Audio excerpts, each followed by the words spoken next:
वक़ूदुहन्नासु वल हिजारा, दुनिया की आग तो पेट्रोल और डीजल से जलती है, दुनिया की आग तो लकड़ी और कोयले से जलती है।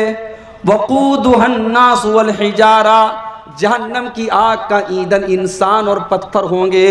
जहन्नम की आग अगर जलेगी तो इंसानों से जलेगी, जहन्नम की आग अगर जलेगी तो पत्थरों से जलेगी। दुनिया में कोई मुजरिम अगर जेल में चला जाए तो पुलिस वालों से कुछ रिश्वत वगैरह लेकर के भी उसका काम चल जाता है।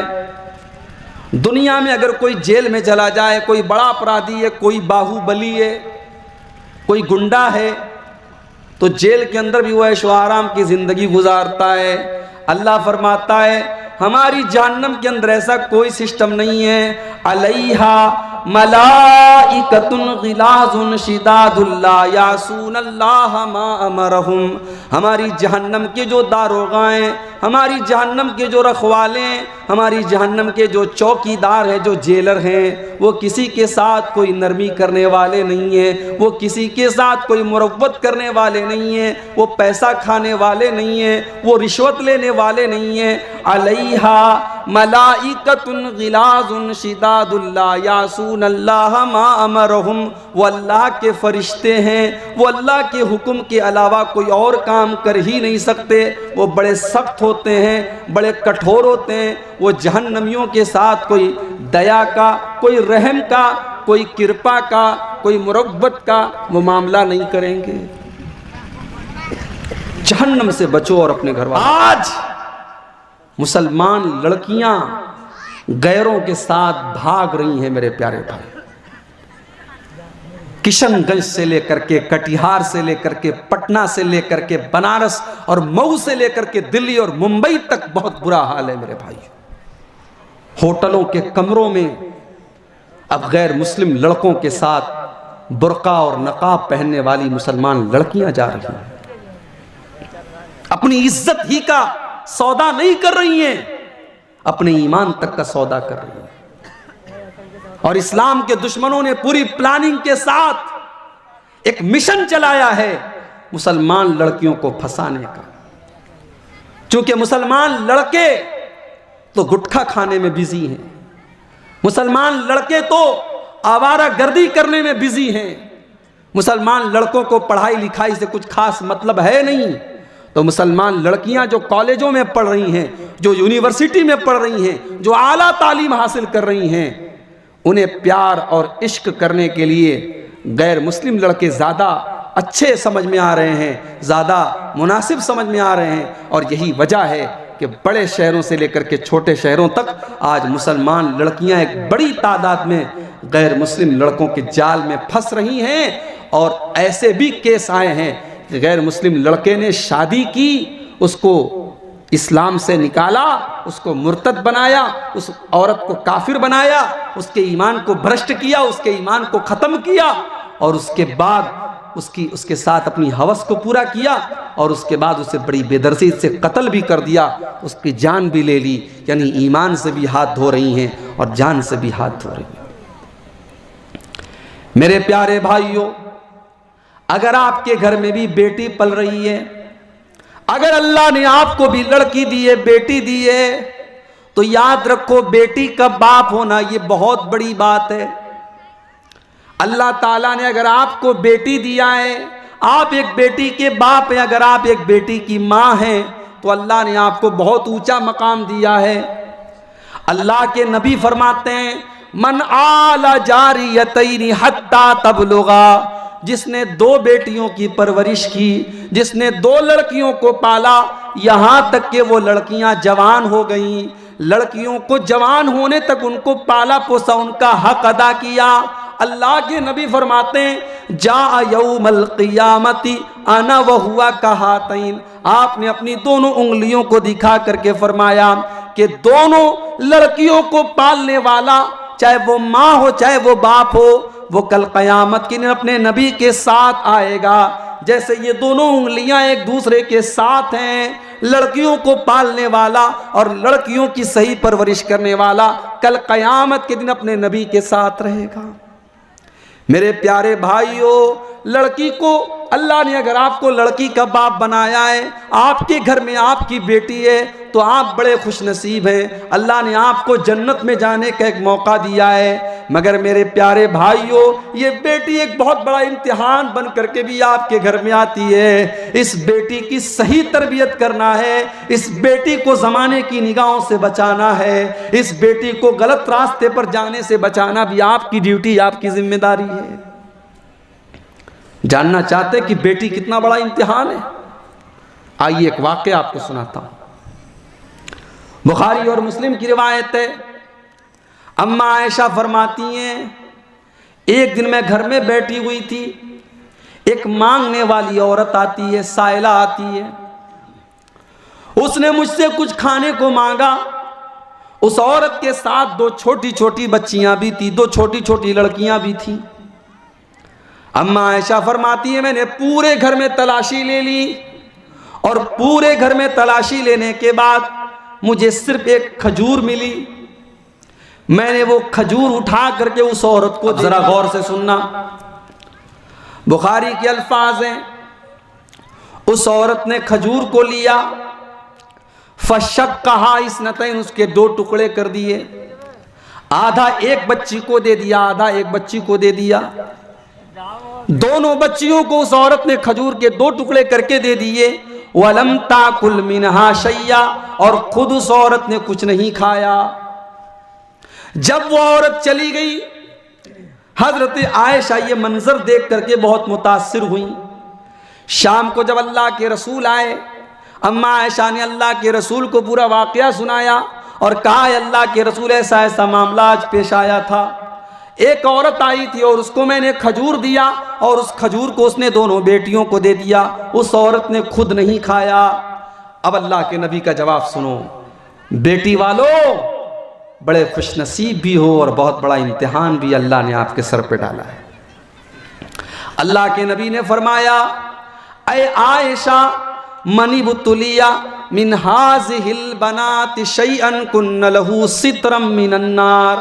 ऐ आयशा, अल्लाह ताला जिसको बेटी दे दे और बेटी दे करके जिसका इम्तिहान अल्लाह ताला ले ले और इस इम्तिहान में वो माँ बाप खरे उतर जाएं, वो अपनी बेटी की सही परवरिश करें, कुन्न लहू सित्रम मिनन नार, तो वो बेटियां अपने माँ बाप को जहन्नम की आग से बचाएंगी। जब तुम रास्ते में चलते हो, तुम्हारी आंखें कहीं पर होती हैं, तुम्हारा निशाना कहीं पर होता है, तुम अपनी कंखी आंखों से देखते रहते हो।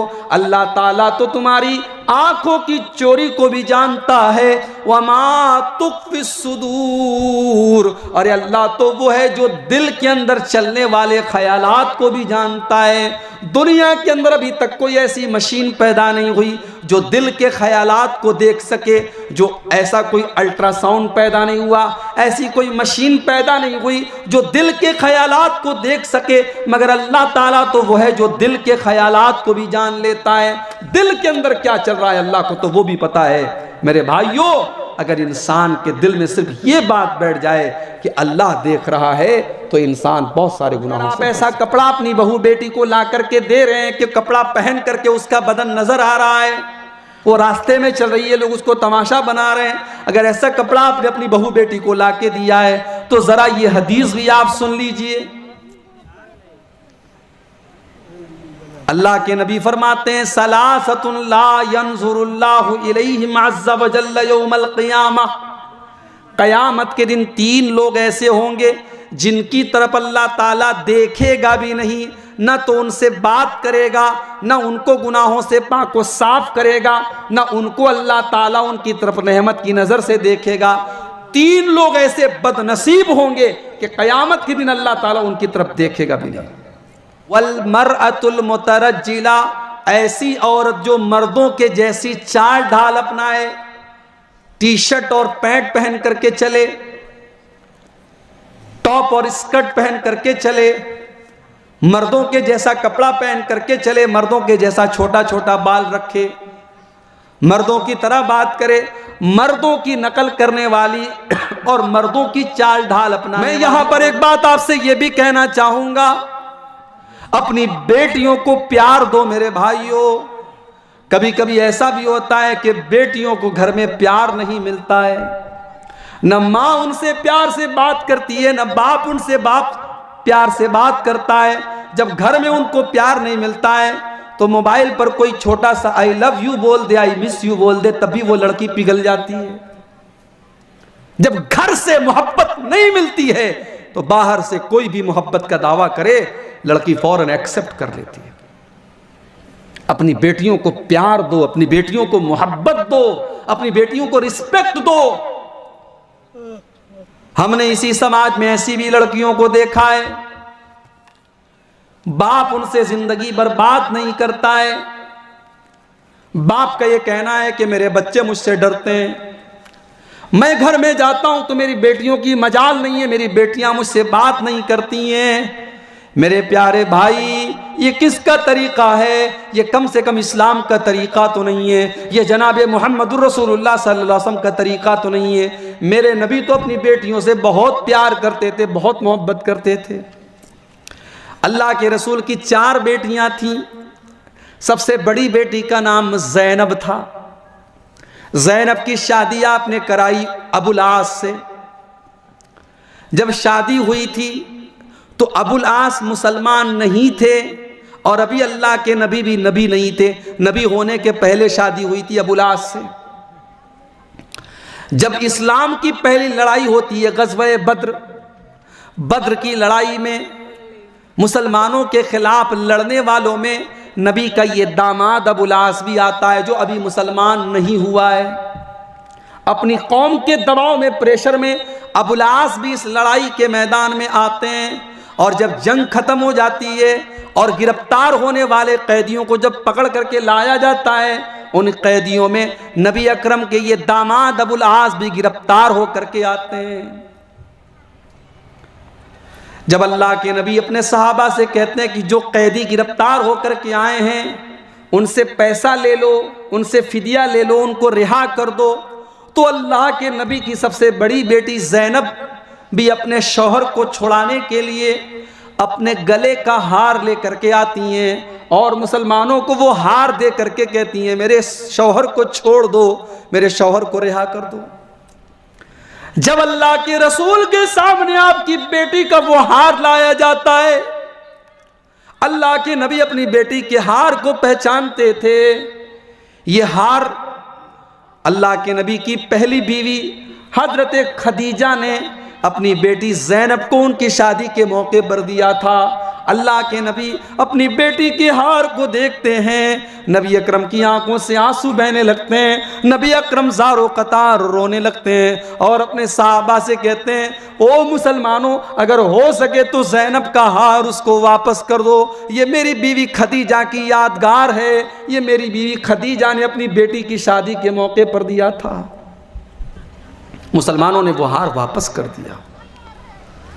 अल्लाह के नबी अपनी बेटियों से इतना प्यार करते थे मेरे भाई। ग़ज़वा बद्र का मौका था, सारे सहाबा इस लड़ाई में जाने के लिए बेताब बने हुए थे। नबी की बेटी रुक़ैया की तबीयत खराब है। हजरत रुक़ैया को चेचक के दाने निकले हुए हैं, बीमार है, बिस्तर पे पड़ी हुई हैं। उनके शौहर हजरत उस्मान गनी अल्लाह के नबी के पास आते हैं, अय अल्लाह के नबी, इस्लाम की पहली लड़ाई होने वाली है और मेरी बीवी बीमार है, मैं क्या करूं? अल्लाह के नबी कहते हैं, उस्मान, तुम अपनी बीवी की इयादत करो, तुम अपनी बीवी का ख्याल रखो, मैं तुम्हें गारंटी देता हूं तुम्हें ग़ज़वा बद्र में शामिल होने का पूरा पूरा सवाब मिलेगा, तुम्हारे सवाब में कोई कमी नहीं आएगी। अय उस्मान गनी, मैं गारंटी लेता हूं तुम मेरी बेटी का ख्याल रखो, मेरी बेटी बीमार है। अल्लाह के नबी अपनी बेटियों से इतना प्यार करते थे कि अपनी बेटी का ख्याल रखने के लिए अपने दामाद को आपने जंग के मैदान में जाने नहीं दिया। और आगे बढ़िए, नबी की सबसे छोटी बेटी का नाम कोई बता सकता है? सबसे छोटी बेटी का नाम फातिमा है। अल्लाह के नबी ने अपनी सबसे छोटी बेटी फातिमा की शादी हजरत अली से की। अल्लाह के नबी अपनी सबसे छोटी बेटी से बहुत प्यार करते थे, बहुत लाड प्यार करते थे। अम्मा आयशा फरमाती हैं, जब हजरत फातिमा से मिलने के लिए कभी आती थी तो अल्लाह के नबी अपनी बेटी के इस्तकबाल में खड़े हो जाते थे और अपनी बेटी का हाथ पकड़ करके चूम लेते थे और अपनी बेटी का इस्तकबाल करते थे और कहते थे, मरहबम बिबनती, मेरी बेटी तेरा स्वागत है, मेरी बेटी तेरा वेलकम है, तेरा खैर मकदम है। और अल्लाह के नबी अपनी कुर्सी पर अपने बगल में अपनी बेटी फातिमा को बिठाते थे। बेटी से प्यार करो मेरे भाइयों, बेटी से प्यार करना नबी की सुन्नत है। बेटी को मनहूस मत समझो, बेटी को बोझ मत समझो। यह अलग बात है कि हमारे समाज में बहुत सारी रस्में, जैसे जहेज की रस्म है, इस रस्म ने बेटी को एक बोझ बना दिया है। इस रस्म को खत्म करो, बेटी को बोझ मत समझो। बेटी बोझ नहीं है, बेटी तो आपको जहन्नम की आग से बचाने का काम। एक दिन हजरत शुएब की दोनों बेटियां अपनी बकरियों को लेकर के गांव के कुएं पर पानी पिलाने के लिए जाती हैं। वहां मर्दों की लाइन लगी थी, वो दोनों लड़कियां मर्दों की लाइन से अलग खड़ी थी अपनी बकरियों को लेकर के। इत्तेफाक से उसी वक्त हजरत मूसा अलैहिस्सलाम मदियन पहुंचे। बहुत लंबा सफर करके हजरत मूसा मदियन पहुंचे थे, थके हारे थे, एक पेड़ के नीचे बैठे हुए थे। हजरत मूसा की नजर पड़ी कि मर्दों की लाइन लगी है और दो लड़कियां अपनी बकरियों को लेकर के किनारे खड़ी हैं। हजरत मूसा आए और पूछा कि माँ खतबुकुमा, क्या बात है, तुम दोनों यहां क्यों खड़ी हो? लाइन में लग करके जल्दी से अपनी बकरियों को पानी क्यों नहीं पिला लेती हो? काल ताला नस्की हत्ता युस्दिर रिया। शुएब अलैहिस्सलाम की लड़कियों ने जवाब दिया कि मर्दों की लाइन में लग करके हम अपनी बकरियों को पानी नहीं पिलाएंगे, ये हमारे बाप ने हमें नहीं सिखाया है। हमारी तरबियत ऐसी नहीं हुई है कि हम मर्दों की लाइन में लगे। आज मुसलमान लड़कियां ट्रेनों पर और बसों पर मर्दों के बगल में बैठती हैं। अब तो मर्दों की लाइन में लड़कियों की, औरतों की लाइन पहले अलग लगती थी, अब तो बहुत सारी जगहों पर एक ही लाइन लगती है। स्टेशन पर टिकट के लिए भी अब एक ही लाइन लग रही है। मुसलमान औरत मर्दों के साथ टच नहीं करती है, उनसे सट करके नहीं खड़ी होती है। यह हजरत शुएब की बेटियों ने सिखाया। उसके बाद कहती हैं, वह अबूना शैखुन कबीर, हमारा बाप बूढ़ा है, बिस्तर पे पड़ा हुआ है, वरना बकरियों को पानी पिलाना ये हमारा काम नहीं है, ये तो मजबूरी में हमको करना पड़ रहा है, वरना ये हमारा काम नहीं है।